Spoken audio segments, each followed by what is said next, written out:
The main ingredient in chocolate, cocoa, often is grown in less than optimal conditions for the environment.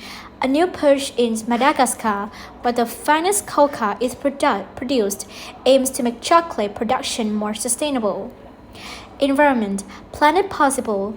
How the world's best chocolate is getting even better. In Madagascar, an updated approach to producing cocoa, the main ingredient in the world's favorite Halloween treat, is protecting the country's endangered lemurs. Some of the best cocoa in Earth is produced in Madagascar, where an updated approach of farming cacao, the main ingredient in the world's favorite sweet, is offering benefits for the country's unique ecosystem. Traditional, soil-depleting farming practices for the country's staple crop of rice are taking a toll on the land and the creatures that live on it. Certain varieties of cacao, on the other hand, are not heat-tolerant. Fruit and hardwood trees are mixed in with cacao trees to provide shade. This method, called agroforestry, though practiced, is going through a renaissance in a bid to encourage more cacao farming and to improve yields. And there's another advantage. Sustaining an ecosystem increases biodiversity, encouraging more animals, such as Madagascar's endangered lemurs, to return to the land. Agroforestry incentivizes people to protect forests and claim land by reforesting it, not necessarily clearing it, says Salohi Solorivalo, Mission Environmental Officer at USAID Madagascar. Here's a picture demonstrating Malagasy workers in the Madagascar cacao region of Ambanja shell cacao fruit for the beans, which will be made into cacao. Chocolate sustainability, cocoa, and its anti-inflammatory effects on the human body is cropping up more in health and wellness practices worldwide, but the rapidly growing chocolate industry, which reached $46 billion in 2021, is clearing rainforests and some places, decimating biodiversity and contributing to climate change by emitting significant levels of carbon dioxide into the atmosphere.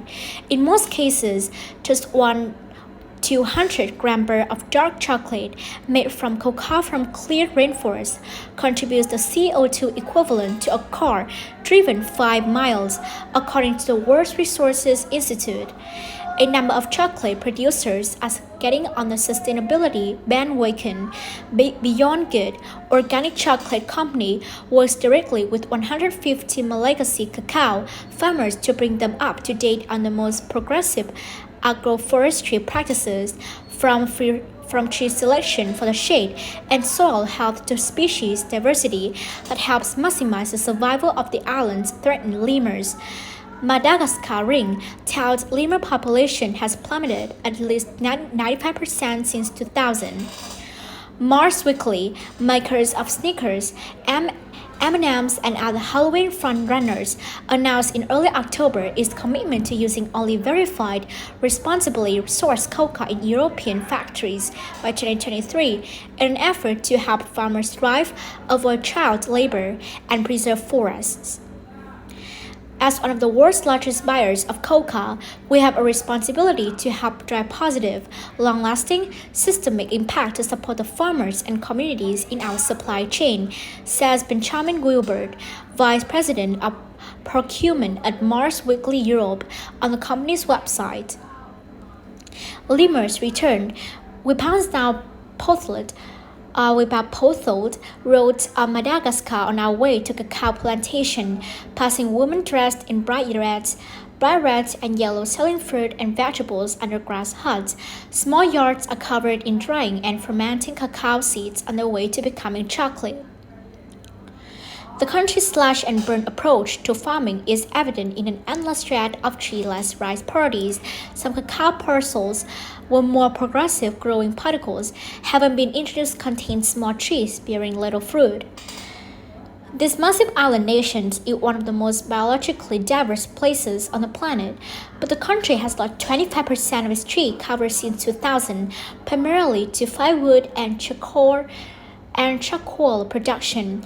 Deforestation will also exacerbate erosion in the northern part of the country as climate change drives stronger cyclones and increasingly heavy rainfall.